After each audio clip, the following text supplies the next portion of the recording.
સારું 75 સુધી સોલ્વ કર્યા કે 75 બાકી રહી ગયો તો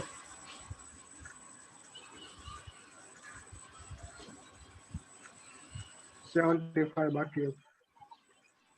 અધૂરો હતો એન્ટીલોપ થી હા. એટલે આપણે આન્સર નહોતો આવતો, ખાલી એટલો જ ડિફરન્સ હતો ને. હા, ગણતરી કરવાની કીધું. હા, એટલે એક્ઝેક્ટ ગણતરી કરવાનું કીધું તમને, બરાબર. 76 273 કેલ્વિન તાપમાને એક પ્રક્રિયાનો વેગ r0 છે. 313 કેલ્વિન તાપમાને વેગ કેટલો થાય? તાપમાન ગુણાંક કેટલો લેવાનો છે આપણે? 2 લેવાનો છે, બરાબર. અહીંયા ડેલ્ટા ટી કેટલું થશે ભાઈ? 313 માઇનસ 273 એટલે 40 થશે. વધારો કે ઘટાડો અંશ સેલ્સિયસ કે કેલ્વિનમાં સરખો જ ગણાય ને. આપણે સૂત્ર શું લખ્યું? નવો વેગ બરાબર તાપમાન ગુણાંક 2 છે, એટલે 2 ની ડેલ્ટા ટી બાય 10 ગુણ્યા મૂળ વેગ. તો તાપમાન ગુણાંક એટલે એનો મતલબ એવો થાય કે તાપમાનમાં તમે પ્રતિ 10 કેલ્વિનનો વધારો કરો, બરોબર, તો શું થાય? વેગ 2 ગણો વેગ બમણો. એટલે 40 નો વધારો કરો તો 2 ની 4 ઘાત થઈ જાય ને. અહીંયા 40 કરો એટલે 2 ની 40 ભાગ્યા 10 મૂળ વેગ r0 છે, બરાબર. તો 2 ની 4 ઘાત એટલે 16 r0 આવશે આન્સર. શું થશે? 16. પછી મોટા ભાગની પ્રક્રિયાઓના તાપમાન ગુણાંક ખાલી જગ્યાની વચ્ચે હોય છે. કોની વચ્ચે હોય છે ભાઈ? 2 અને 3 ની વચ્ચે હોય છે. થિયોરિટિકલ પ્રશ્ન છે. જો પ્રક્રિયાના તાપમાનમાં 30 કેલ્વિનનો વધારો કરતા પ્રક્રિયાનો વેગ 27 ગણો થતો હોય તો તાપમાન ગુણાંક કેટલો થાય? તાપમાનમાં કેટલો વધારો કરીએ છીએ આપણે? 30 કેલ્વિન. તો વેગ કેટલા ગણો થાય છે? 27 ગણો, બરાબર ને. તો તાપમાન ગુણાંક કેટલો ગણો? તાપમાન ગુણાંક આપણે x ધારી. તાપમાન ગુણાંક x લઈએ તો શું થાય? નવો વેગ બરાબર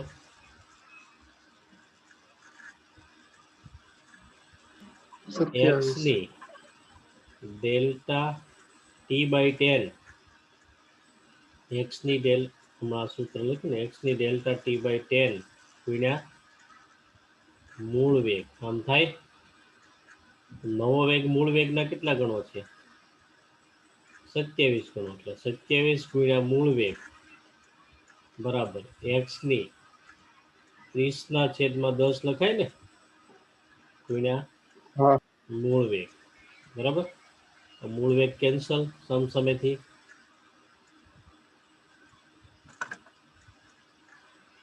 કેન્સલ, બરાબર. તો 27 એટલે અહીંયા અંશમાં અહીંયા જુઓ 3 ઘાત આવશે, તો કોની 3 ઘાત 27 થાય? 3 ની. એટલે 3 ની 3 ઘાત બરાબર x ની 3 ઘાત. તો x કેટલા? 3. તો તાપમાન ગુણાંક કેટલો હોય? 3, બરાબર. પછી પ્રક્રિયાના તાપમાનમાં 10°79 પ્રક્રિયાના તાપમાનમાં 10°C નો વધારો કરતા પ્રક્રિયાનો વેગ બમણો થાય છે. તાપમાનમાં 10°C નો વધારો કરીએ એટલે વેગ બમણો થાય છે. તો પ્રક્રિયાની તાપમાન 10 થી 100 કરતા વેગ કેટલા ગણો થાય? કેટલો વધારો કર્યો? 90. પ્રતિ 10 ના વધારા સાથે વેગ બમણો થાય છે. તો તાપમાન ગુણાંક કેટલો હોય? 2 ને. બમણો થાય એટલે 2 ગણો. 3 ગણો થાય તો તાપમાન ગુણાંક 3 હોય. એટલે નવો વેગ બરાબર શું થાય? 2 ની તાપમાન ગુણાંક 2 ડેલ્ટા ટી બાય 10 ગુણ્યા મૂળ વેગ. આમ થશે ડેલ્ટા ટી 90, 10 થી 100 કર્યો એટલે વધારો કેટલો કર્યો કહેવાય? 90 નો વધારો. કેટલો વધારો? 90 નો વધારો. એટલે 2 ની 90/10 ગુણ્યા મૂળ વેગ. 2 ની 9 ઘાત કેટલા થશે? 512. 512. એટલે 512 ગુણ્યા મૂળ વેગ. તો કેટલા ગણો થાય? 512 ગણો. બરાબર, 512 ગણો થશે.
અસરકારક અથડામણ સમયે પ્રક્રિયક અણુઓ પાસે જે ન્યૂનતમ ઉર્જા હોવી જોઈએ તેને શું કહીએ છીએ આપણે? દહેલીજ ઉર્જા કહીએ છીએ ને. અમુક ઓછામાં ઓછી ઉર્જા જોઈએ છે એને શું કહીએ છીએ આપણે? દહેલીજ ઉર્જા. પછી 81 પ્રક્રિયાઓ M, N, O અને P માટે સક્રિય કણ ઉર્જાનો ક્રમ અનુક્રમે EM less than EN less than EO less than EP છે. એટલે કોના માટે? K 310 એટલે 310 કેલ્વિન તાપમાને વેગ અચળાંક છેદમાં 300 કેલ્વિન તાપમાને વેગ અચળાંક, એટલે કે ખરેખર તો તાપમાન ગુણાંક મહત્તમ થશે. ભાઈ સક્રિય કણ ઉર્જા ઓછી હોય એમ પ્રક્રિયા ઝડપથી થાય કે નહીં? વેગ અચળાંક વધારે આવે અને એને કારણે શું થાય? આ ગુણોત્તર વધારે આવે. તો કોના માટે આવશે? એમ પ્રક્રિયા માટે સૌથી ઓછી સક્રિય કણ ઉર્જા છે. બરાબર ને? તો શું આવશે? એમ. સૈદ્ધાંતિક પ્રશ્ન છે. પછી 25°C તાપમાને એક પ્રક્રિયાનો વેગ અચળાંક આપ્યો છે 1 × 10⁻⁻. તાપમાન વધારીને 35°C કરતા વેગ બમણો થતો હોય. વેગ બમણો શા માટે થાય? તાપમાન વધારતા શું બમણું થતું હોવું જોઈએ? વેગ અચળાંક બમણો થતો હોવો જોઈએ ને. કારણ કે તાપમાન વધતા વેગ અચળાંક વધે છે ને એને કારણે વેગ બમણો થાય છે. એનો મતલબ તાપમાન વધારતા વેગ અચળાંક બમણો થતો હોવો જોઈએ. તો પ્રક્રિયાની સક્રિય કણ ઉર્જા શું થાય? કે એ શોધવાનું છે. બરાબર, તો આપણે સૂત્ર એપ્લાય કરીશું. પેલા તો K1 બરાબર શું? K લઈએ તો K2 બરાબર શું થાય? 2K. બમણો થાય છે. K2 = 2K થશે. T1 કેટલું છે? 25 એટલે 298. T1 298 કેલ્વિન અને T2 35°C 308 કેલ્વિન. હવે સૂત્ર log K2 upon K1 બરાબર EA upon 2.303 R 1/T1 - 1/T2 આ સંબંધ છે. તો log K2 એટલે 2K upon K બરાબર EA શોધવાનું છે. R ને આપણે 2.3 લખીએ. પેલા આ 2.303 ને 2.3 લખી નાખીએ. ક્યાં એકમમાં આન્સર આપ્યો છે ભાઈ? કિલોજૂલ પર મોલમાં. એટલે R ની વેલ્યુ 8.314 માં પાછળનો ઉગણી નાખીએ -3 કિલોજૂલ પર કેલ્વિન મોલ. 1/298 માઇનસ 1/308 આમ થશે 2k upon k એટલે k કેન્સલ log 2 કેટલા થાય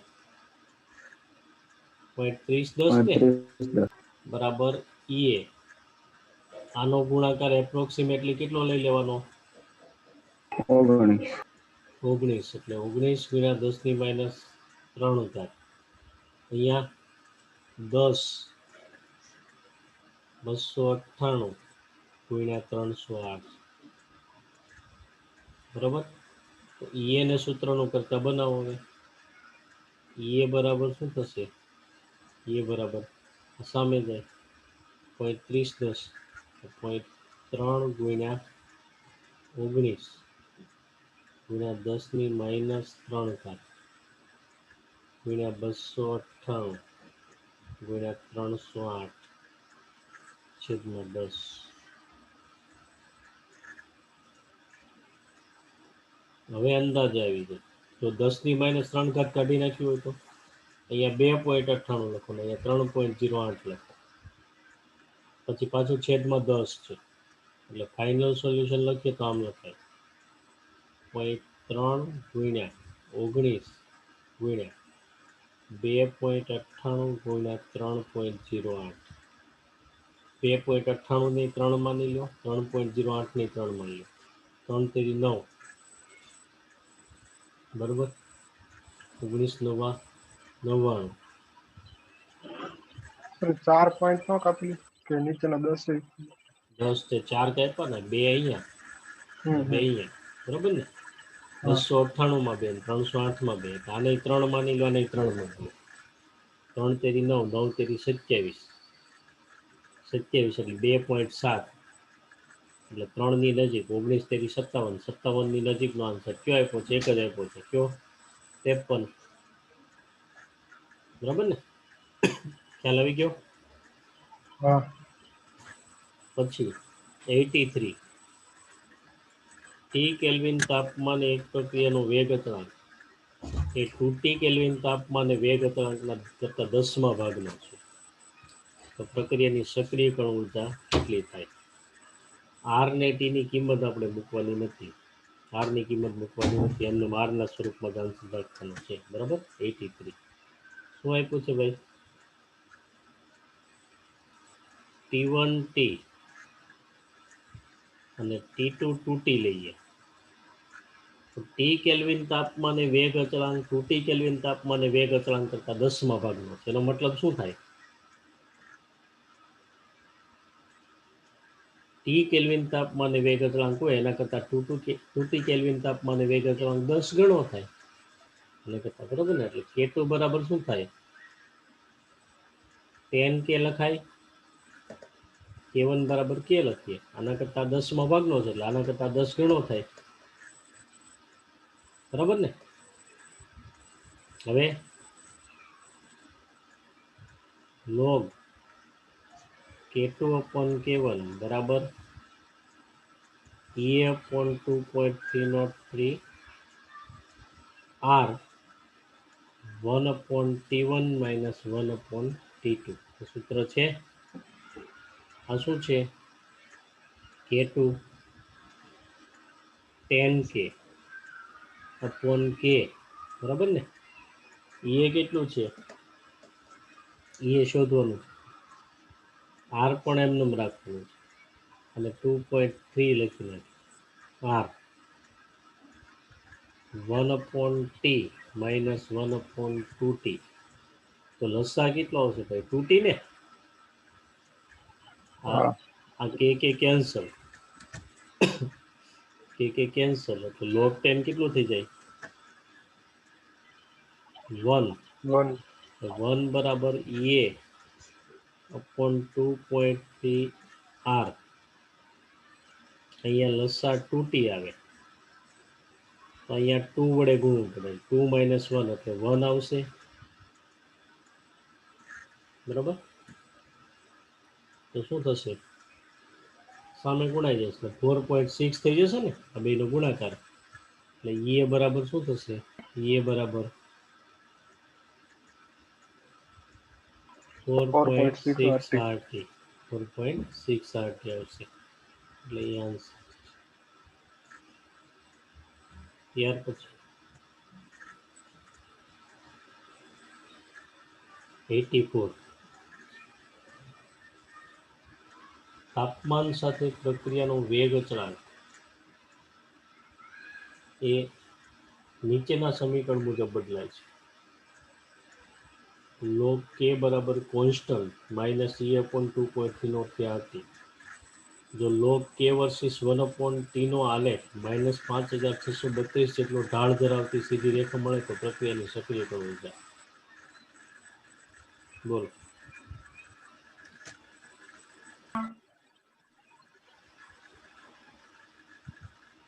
log k વર્સિસ 1/t નો આલેખ હોય બરાબર, એના આલેખ માટે ઢાળ કેટલો થાય? Minus E/2.303 R. -e/2.303 r છે ને ઢાળ. ઢાળની વેલ્યુ આપી છે કેટલી?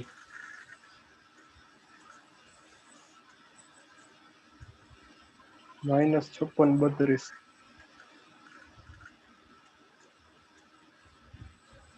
તો એ બરાબર ઢાળ એટલે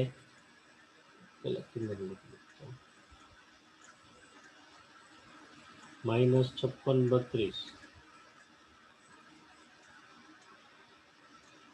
minus E/2.303 r. બોલો ક્યાં એકમમાં આન્સર આપ્યો છે? કિલોજૂલ પર મોલમાં ને? તો એ શું થશે? માઇનસ માઇનસ તો પ્લસ થઈ જાય. 5632 ગુણ્યા 2.3 ગુણ્યા આર ની વેલ્યુ 8.314 into 10⁻³ થાય. 10⁻³ 5632 સાથે જવા દઈએ તો શું થાય? 5.632 થાય. આનો ગુણાકાર લગભગ કેટલો લઈ લઈએ છીએ આપણે? 19 5 95 અને 19 114 એટલે 95 અને 114 એટલે 11.4 આમ થાય 4 9 ને 5 6 10 106 ની નજીકનો આન્સર આવશે. કયો આપ્યો છે? અંદાજે ગુણાકાર 107.84 અને 107.84 કિલોજૂલ પર મોલ. નેક્સ્ટ છે N2O5 ના વિઘટનની પ્રક્રિયા છે. એના માટે આ જ રીતનો છે. log k વર્સિસ 1/t ના આલેખનો ઢાળ આપેલો છે. તો પ્રક્રિયાની સક્રિયકરણ ઊર્જા એ જૂલ પ્રતિ મોલમાં છે. એટલે r ની વેલ્યુ પેલું 10⁻³ નહીં લખવાનું. આવડશે જાતે? એટલે જાતે ગણજો બરાબર. પછી 86 ઓરડાના તાપમાને હાઇડ્રોજન અને ઓક્સિજનનું મિશ્રણ ખૂબ જ સ્થાયી છે, પરંતુ સ્પાર્ક કરવાથી તરત જ વિસ્ફોટ થાય છે. સ્પાર્ક કરીએ એટલે વિસ્ફોટ થાય છે. કારણ શું? પ્રક્રિયાની સક્રિયકરણ ઊર્જા ખૂબ ઓછી હોવાથી ઓરડાના તાપમાને ખૂબ ઓછા અણુઓ પ્રક્રિયા કરે. એ તો ખોટું કહેવાય ને. ઓરડાના તાપમાને હાઇડ્રોજન અને ઓક્સિજન વચ્ચે પ્રક્રિયા ન થાય. ભાઈ સક્રિયકરણ ઊર્જા ઓછી હોય તો પ્રક્રિયા થાય ઉલટાની. પ્રક્રિયાની એ ખૂબ વધારે હોય છે સક્રિયકરણ અને સ્પાર્કના ઊંચા તાપમાનમાં ગાળામાં ઊર્જામય અણુઓની સંખ્યા ઘટે કે વધે? આપણે આલેખ પરથી સમજાયું, તાપમાન વધારીએ તો ઊર્જામય અણુઓને એટલે પૂરતી ઊર્જા ધરાવતા અણુઓની સંખ્યા શું થાય? વધે. તો કયો આ આન્સર વધે એટલે પૂરતી ઊર્જા ધરાવતા અણુઓ પ્રક્રિયામાં ભાગ લે એટલે નિપજ વધુ મળે એટલે તરત જ વિસ્ફોટ થાય. તો શું આન્સર આવશે? સી ને? 87 300 કેલ્વિન તાપમાને નીચેની પ્રક્રિયાની સક્રિયકરણ ઊર્જા અને વેગ અચળાંક આપેલા છે. ત્યાં તાપમાને T1/2 નું મૂલ્ય 2 થશે. સક્રિયકરણ ઊર્જા આપી છે, બીજું તાપમાન શોધવાનું છે. એક તાપમાન આપ્યું છે T1, 87 T1 300 કેલ્વિન છે, આપણે T2 શોધવાનું છે, બરાબર. પેલા વેગ અચળાંકને K1 કહીએ. K1 કેટલો છે? 10 કિલોજૂલ પર મોલ છે. K2 કેટલો થશે ભાઈ?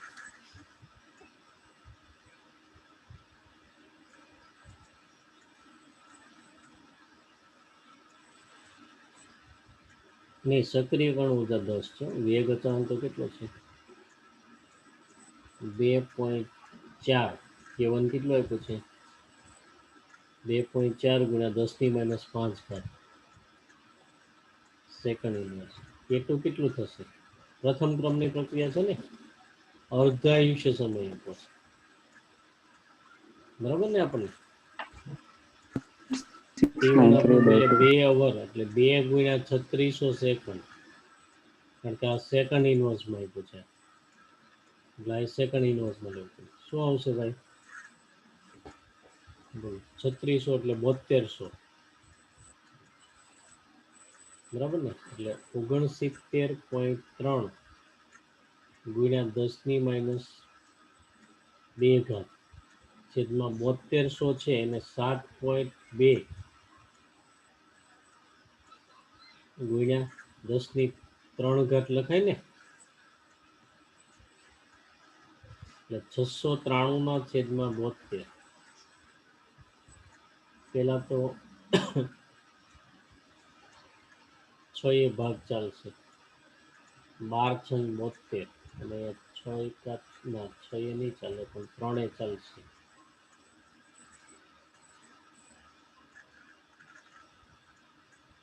બોતેર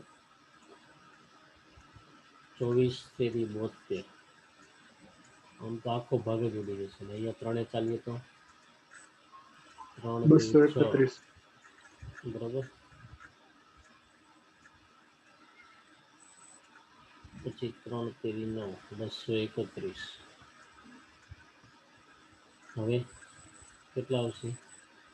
9.6 આવી જશે. ભાગાકાર કરો ને, 231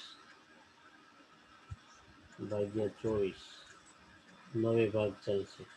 24 9 9 × 36 ના 6 વધ્યા 3, 9 × 18, 18 ને 3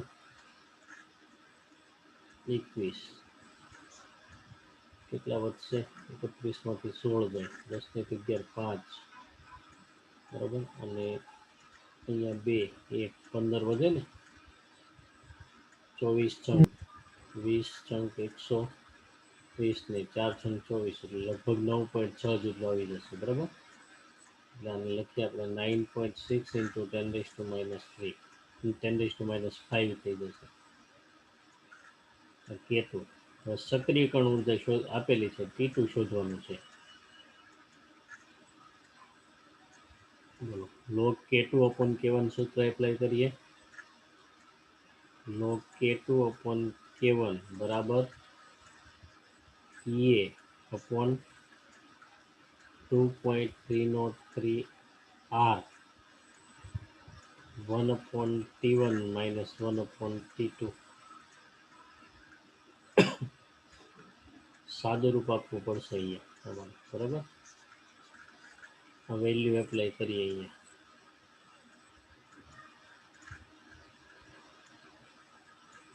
1/T1 - 1/T2. હવે log કેટલું? 9.6 ગુણ્યા 10⁻5 છેદમાં 2.4 ગુણ્યા 10⁻5 બરાબર EA.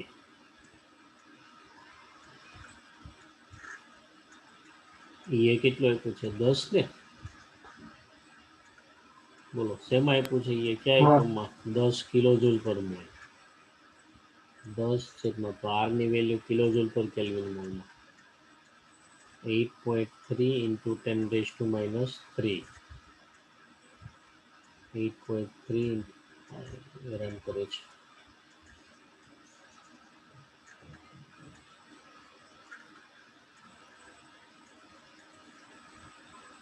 into 8.3 into 10 raised to minus 3 એકના છેદમાં 300 માઇનસ 1/T2 આમ થાય. હવે આ 24 ચોક કેટલા થાય?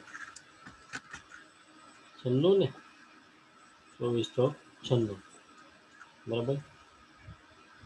આ કેટલું થઈ જશે? 19, અને 10 ની 3 ઘાત ઉપર થાય તો 10. આ સીધું સામે જ લઈ જવું પડશે. log 4 કેટલા થાય? 0.6021, બરાબર ને.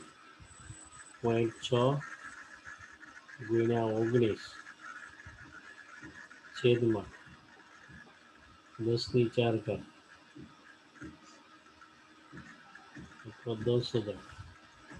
આ સમજણ પડી ભાઈ તમને? આ 10 ની માઇનસ 3 ઘાત ઉપર જાય તો 10,000, પછી એ સામે છેદમાં જશે, બરાબર. 1/300 માઇનસ 1/T2, પછી 19 ચોક 19 છંગ 114, એટલે 11.4 આવે ને આ ગુણાકાર, બરાબર. માટે આમ થશે 1/T2 સૂત્રનો કરતા બનાવો. 1/300 માઇનસ 11.4/10,000. અહીંયા 30,000 લસા આવે. લસા કેટલો કહેવાય? 30,000. 30,000 તો અહીંયા 100 વડે કહેવું પડે, અને અહીંયા 3 વડે. તો 100 માઇનસ 11 તેરી 33 ને 4 તેરી 12 એટલે 34.2. 100 માઇનસ 34.2 એટલે 65.8 આવશે. એટલે 1/T2. T2 શું થાય? 30,000 ને છેદમાં 64.8. 30,000 છેદમાં 60 હોય તો શું આવે? 1 0 કેન્સલ, 3,000 ભાગ્યા 6, 500 આવે ને. અહીંયા 500 કરતાં ઓછો આન્સર આવશે. શું આન્સર છે 500 કરતાં નાનો? થોડોક ઓછો. 458 વાળો આવી જશે. હા, એટલે આ રીતે અંદાજે ખ્યાલ આવી જાય તમને.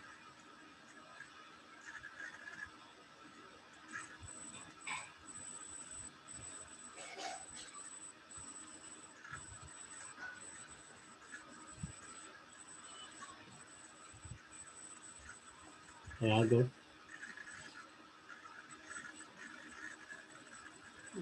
પૂરામાં થશે એવું લાગે છે.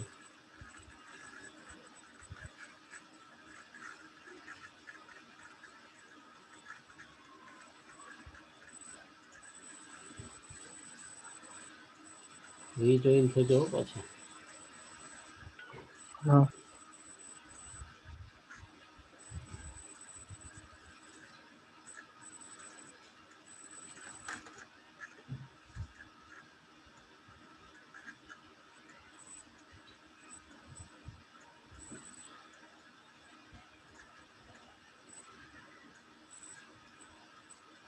બે પ્રક્રિયાઓ માટે પૂર્વઘાતાંક અવયવના મૂલ્યો સમાન છે, એટલે એના મૂલ્યો સમાન છે, પણ સક્રિયકરણ ઊર્જાના મૂલ્યો વચ્ચે 24.9 કિલોજૂલ પર મોલ જેટલો તફાવત હોય તો 300 કેલ્વિન તાપમાન એના વેગ અચળાંકોનો ગુણોત્તર K1 અને K2 નો ગુણોત્તર લેવાનો છે. તાપમાન બે માટે સરખું. K નું સૂત્ર પૂર્વઘાતાંક અવયવ સમાન છે, a⁻RT ને છેદમાં a⁻ e⁻ RT આમ થાય. પણ અહીંયા E1 કહીએ અને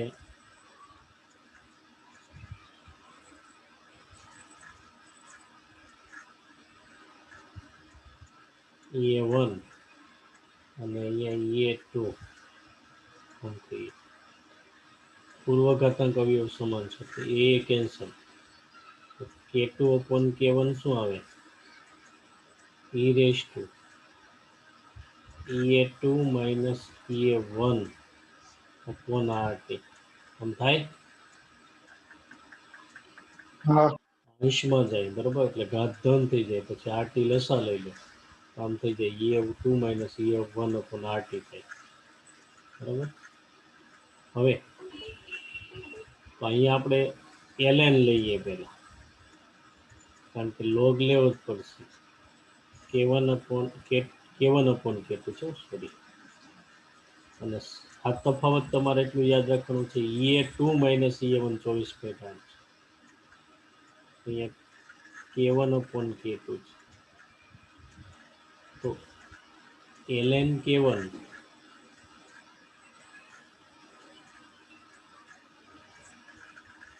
upon K2 શું થાય? અંશ આગળ આવી જાય ઘાત ને, ln E1 થઈ જાય ને, એટલે EA2 minus EA1 upon RT. તો log અહીંયા 2.303 વડે ગુણો, log K1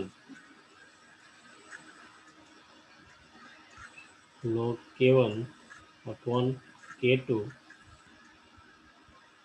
બરાબર આ 24.9 છેદમાં આરની કિલોજૂલમાં છે, 24.9 કિલોજૂલ પર મોલમાં, એટલે 8.3 ગુણ્યા 10 ની -3 ઘાત, અને ટી કેટલું છે?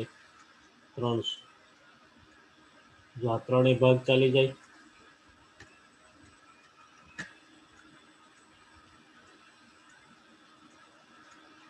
ત્રણ બરાબર. માટે આ પછી 100 તેરી 300 એટલે 0.1 થાય. તો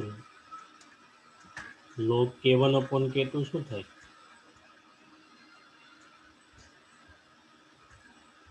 આ 1 ના છેદમાં 0.1